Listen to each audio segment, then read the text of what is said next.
สบายดีทุกคนเนาะคลิปนี้เขายืนที่สวรรค์เข้มของเนาะบรรยากาศโดยรวมกับสิลมลื่นหน่อยนึงเนาะมีลมเนี่ยเป็นบรรยากาศโดยรวมมื้อซึ่งมื้อนี้ข่อยจะบ่ได้พามาชมวิวเนาะมื้อนี้ข่อยจะมาเทสสปีดอินเทอร์เน็ตระหว่าง2เครือข่ายเนาะก็คือ T-Pass และก็ Unitel เนาะว่าเครือข่ายใดจะให้ความไวของอินเทอร์เน็ตที่ว่าสูงกว่าเนาะโดยที่ว่าข้อยใช้โทรศัพท์เครื่องเดียวนี้ในการใช้แท็บสัญญาณเปรียบเทียบ2เครือข่ายนี้เนาะว่า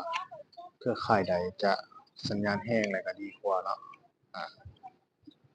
นี่ข้อยได้ใช้โทรศัพท์ตัวนี้เนาะ Samsung A56 เนาะ 5G เนาะมาแท็บสปีดเนาะโดยที่ว่าใช้ซิมในเครื่องนี้2ซิมเนาะเพื่อเป็นการเอาเปรียบเครื่องแป้งนี้ลักสัญญาณอยู่นี้ลักสัญญาณตัวนี้ลักสูงตัวนี้มันจะมีอยู่3เครือข่ายเนาะมี Unitel LTC แล้วก็ T-Pass พร้อมกับ ETL เนาะ LTC กับ T-Pass นี่มันเป็นเครือข่ายเดียวกันเนาะแล้วก็ Unitel ก็อยู่ในนี้คือกันเนี่ยหลักสูงๆนี่อยู่แคมป์ของสวรรค์นี่ใครก็กายไปกายมาก็คือเคยเห็นอยู่เนาะตัวนี้ค่อยจะมาเครื่องที่ว่าใช้แท็บสัญญาณเนาะโดยการใช้แชร์หน้าจอภาพหน้าจอผ่านโทรศัพท์เอาเนาะมันจึงเห็นคักเนาะสวรรค์เนาะเด้ลักสัญญาณ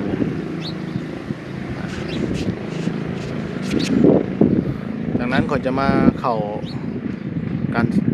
ตั้งค่าเนาะจากนั้นเลือกการเชื่อมต่อเลือกตัวจัดการซิมเนาะเนี่ยมันจะมี2ซิม Unitel แล้วก็ซิม T-Pass เนาะค่อยจะปิดซิม Unitel ก่อนจากนั้นเปิดแต่ซิม T-Pass เนาะค่อยจะแท็บแต่ซิม T-Pass ก่อนเนี่ยการตั้งค่าตามนี้เนาะจากนั้นมาที่การตัวจัดการค่อยหาเบิ่งตั้งค่าเลยเครือข่ายมือถือเนาะเครือข่ายมือถือปัจจุบันนี้ค่อยได้ปรับเป็น 5G แล้วเนาะตอนนี้แต่ว่ามันก็ขึ้นได้แต่ 4G เนาะแสดงว่าเครือข่ายนี้รองรับแต่ 4G เนาะหรือว่าจังไรเนาะว่าค่อยก็บ่ค่อยได้ใช้เครือข่ายนี้เนี่ยไปปรับ 5G แล้วมันบ่ขึ้นเนาะของ T-Pass นี่ขึ้นแต่ 4G ก็อย่าเนาะจากนั้นเราค่อยจะมาที่แอป Cat Speed เนาะ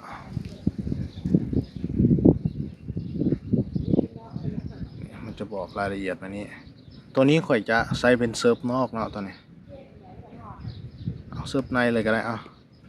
ใช้เป็นเซิร์ฟในแบบเดียวกันเลยเนาะกด Cat Speed เรื่องว่ามันจะได้ความไวที่เท่าไรเนาะ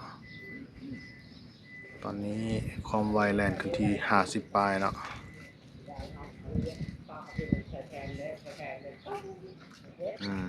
ได้55.8เนาะดาวน์โหลดส่วนอัปโหลดจะอยู่ที่41.3เนาะก็สิมีประมาณนี้เนาะดาวน์โหลด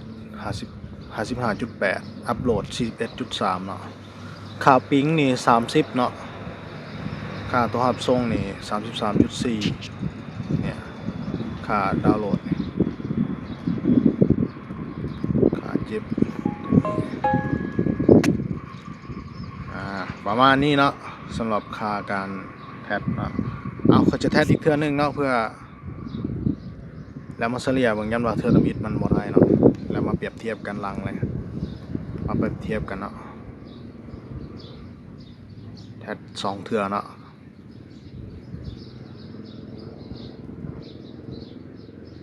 เซิร์ฟเวอร์ตัวนี้มันขึ้นเป็นลาวโทรคมเนาะมันจะใช้เครื่องตัวเดียวกันเนาะตัวนี้ค่อยบ่ได้กักบ่ได้หยังแล้วตัวนี้นี่เทื่อที่2ได้ดาวน์โหลดอยู่ที่ 43.9 เนาะอัปโหลดได้ที่ 44.4 เนาะนี่ที่พัด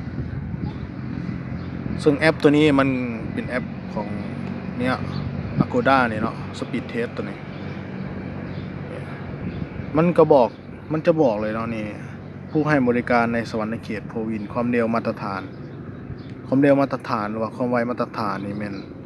Unitel เนาะอันดับ1ที่2ที่พัดอันดับ3 ETL เนาะหรือว่าเราโทรคมกันเดียวกันเนาะนี่มันจะมีบอกเปรียบเทียบความเร็วปิงเนาะปิงนี้ค่าปิงนี้ยิ่งต่ำยิ่งดีเนาะตอนนี้ก็คือ Unitel ต่ำกว่าความไวการอัปโหลดเนาะก็ยังเป็น Unitel อยู่เนาะเป็นอันดับ1ตัวนี้จากนั้นค่อยจะเข้ามาที่แอป Gnet เนาะแอป Gnet นี่เป็นแอปที่ว่าเฮาใช้เบิ่งข้อมูลว่าความไวของเฮาจะเห็นอยู่เนาะว่ามันขึ้นอยู่4ขีดเนาะแต่ว่ามันเฮาต้องมาเบิ่งก่อนว่าระดับความแรงหรือว่าอันนั้นของสัญญาณมันเท่าใดเนาะนี่ให้ทุกคนโหลดมาก็ได้ Net Gnet Tag Lite นี่ให้มาสังเกตตัวค่า RSRP นี่เนาะยิ่งหลบต่ำเท่าไหร่ยิ่งดีเนาะค่าน้อยเท่าไหร่ยิ่งดีเนาะโดยค่ามาตรฐานที่ว่าสัญญาณที่ว่าเฮาใช้ที่ว่าในระดับดีอยู่ระดับ90ลงมาเนาะตัวนี้78เนี่ยถือว่าดีแหละลบ78เนี่ย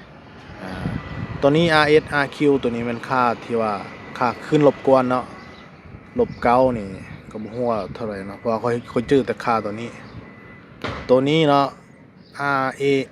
ARCN ตัวนี้ 1,400 มันใช้คลื่นความถี่ 1,800 เนาะคลื่นความถี่ 1,800 นั่นก็คือ 4G ตัวนี้ใช้คลื่นความถี่ 1,800 เนาะตัวนี้ก็คืออยู่ในระดับกลางๆเนาะความถี่คือค่อยจะอธิบายเพิ่มเติมเนาะความถี่มี3เนาะ3ความถี่ที่ว่าของเราเฮาใช้ปัจจุบันนี้เนาะความถี่ต่ำก็คือประมาณ700-800เนาะต่ำความถี่ต่ำนี่จะมีข้อดีก็คือมันจะยิงไปไกลเนาะยิงไปไกลแต่ว่าความสัญญาณหรือว่าความแรงของอินเทอร์เน็ตเนี่ยความไวของอินเทอร์เน็ตมันจะบ่แรงส่วนหลายแล้วเขาจะใช้ความถี่ต่ำอยู่ที่แถวนอกเมืองเนาะหรือว่าเขตชนบทเนาะส่วนความถี่ระดับกลางนี่ใช้ทั่วไปเลยเนาะตัวนี้มันจะให้ความไวที่ไวกว่าความถี่ต่ำเนาะส่วนความถี่สูงก็มีประมาณ2001 2006แล้วก็3,500เนาะความถี่พวกนี้จะเป็นความถี่ที่สูงแล้วก็การยิงสัญญาณไปมันก็บ่ไกลเนาะบ่ไกลแต่ว่ามันจะให้ความเสถียรของสัญญาณมันจะดีกว่าแล้วก็ความไวมันก็จะดีกว่าเนาะก็สิมีประมาณนี้เนาะขออธิบายให้ฟังแล้วสำหรับตัวการแท็บสปีดของที่พัดมันค่อยจะสลับมาเป็นของ Unitel เนาะตัวนี้เปิดสัญญาณ Unitel เนาะเปิดซิม Unitel เปิดแล้วย้อนกลับมาเนาะตัวนี้ก็จะอธิบายละเอียดเนาะค่อยเปิดแล้วมันขึ้นหา G Auto เลยของ Unitel นี่หลังจากนั้นเขาจะเบิ่งเครือข่ายมือถือเนาะกดเข้าไปโหมดเครือข่ายเนาะเนี่ยค่อยตั้งเป็น 5G เนี่ยมันก็ขึ้น 5G เลยตัวนี้แสดงว่า Unitel เครือข่าย Unitel น่ะมันมีสัญญาณ 5G เนาะมีสัญญาณ 5G ให้บริการเนาะตัวนี้ค่อยจะตั้งค่ามันเป็น 4G ก่อนเนาะเพื่อค่อยจะแทสสปีดให้มันอยากฮู้ว่ามันซ้ำกันบ่เนาะมาที่สัญญาณแทสสปีดเทสเนาะแบบนี้มันจะขึ้นเลยตัวนี้ก็จะใช้เซิร์ฟในคือกันเลยเนาะ Unitel กับ Unitel คือกันเซิร์ฟในเนาะเนี่ยกดแท็บเนาะก็จะใช้แท็บอยู่2เทื่อคือกันเนาะนี่สังเกตว่า 4G พัดตัวนี้เนาะมันจะขึ้น 4G บวกตัวนี้ 4G บวกหมายถึงว่ามันจะเป็น 4.5G เนาะยังบ่ฮอด 5G แต่ว่าเป็น 4.5 ถ้าขึ้น 4G บวกให้ทุกคนถ้าว่าทุกคนสัญญาณในโทรศัพท์สุเจ้าเนาะขึ้นเป็น 4G บวก 4G พลัสแม่น 4G ที่ว่า 4.5G เนาะให้เว้าให้เข้าใจไปนั่นเลยเนาะนี่แพทเทิร์นมิดได้ 79.7 และค่าดาวน์โหลดเนาะค่าอัปโหลดอยู่ที่ 59.8 เนาะตัวนี้ค่าปิ๊งอยู่ที่23เก็บตัวนี้1เนาะก็จะทดสอบอีกเทื่อนึงเนาะ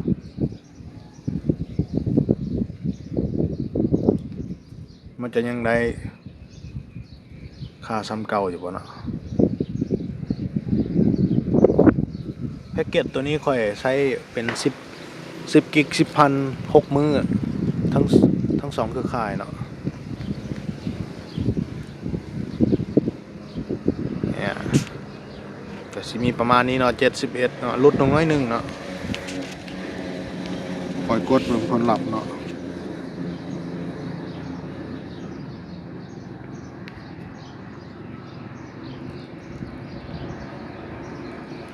นี่ประมาณนี้เนาะเท่านั้นนี่ผลลัพธ์เนาะ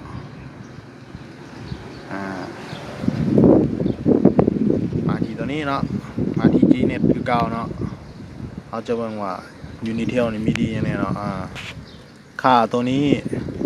มันจะขึ้นลงเนาะตัวนี้ค่า SRP นี่ลดอยู่ที่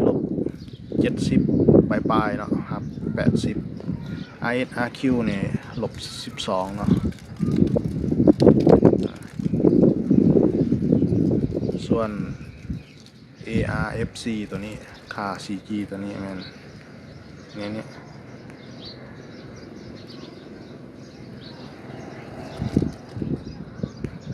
1,800คืนความถี่1,800คือกันเนาะตอนนี้ก็ความถี่ระดับกลางใช้1,800คือกันสิมีประมาณนี้สำหรับ Unitel เนาะ Unitel เขาจะแทสเติมอีกเนาะแทสเป็น 5G เนาะก็จะเข้ามาเครือข่ายมือถือแต่ปรับเป็น 5G คือเก่าเนาะมันจะมีดีตัวนี้เนาะได้ 5G เขาจะเบิ่งว่า 4G เนี่ยมันระดับ70เนาะตัวนี้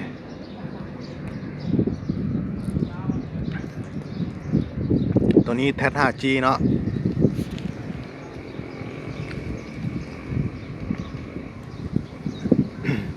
โอ้คนละเรื่องเลย 5G นี่แล่นไปทีแตะ947 เมกเนาะโอ้อัปโหลดอยู่ที่159เนาะนี่ได้ค่าประมาณนี้เนาะสูงสุดเลยตัวนี้เขาจะแทสอีกเทื่อนึงเนาะมันจะยังค่าลดลงเพิ่มขึ้นเนาะเนี่ยสับไปฮอตเมื่อกี้นี่900 ปลายเนาะตอนนี้940 ปลายเมื่อกี้นี่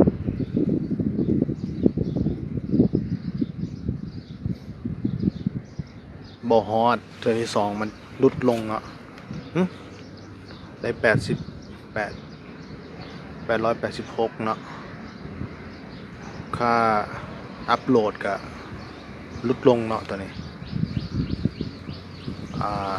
ประมาณนี้เนาะสำหรับการแท็บสปีด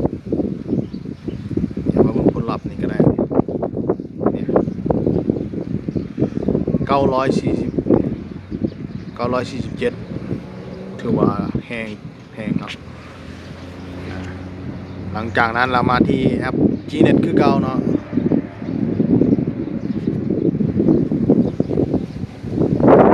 แต่ก็คือเก่าเนาะ-83ตัวนี้80ลงมาเนาะสวิงขึ้นลงตัวนี้กับ AFP ได้1,400ก็แสดงว่ากินคนที่1,800ก็สิมีประมาณนี้เนาะสำหรับการ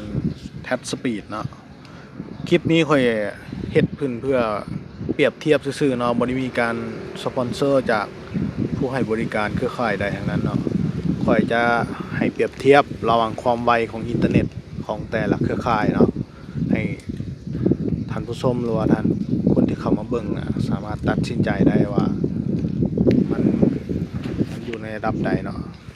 สามารถเลือกไซส์เครือข่ายที่ว่าตัวเองมักเนาะตัวเนี้ยเพื่อเป็นการตัดสินใจอีกเทื่อนึงเนาะสัญญาณก็สิมีประมาณนี้เนาะUnitel ก็สิดีอย่างหนึ่งก็คือมันสัญญาณควบคุมแล้วก็กว้างขวางขึ้นเนาะแอปโตแทสปีดนี่แนะนำอีกเทื่อนึงเนาะมันยังสามารถเป็นแผนที่นี่ได้นี่ครับสามารถเบิ่งในแมปนี้ได้นี่ปัจจุบันเนี่ยเขาอยู่สวรรณเขตเนาะ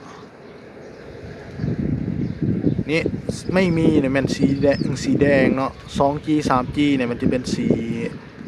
ส้มๆเท่าส้มๆนิดหน่อยนึงเนาะ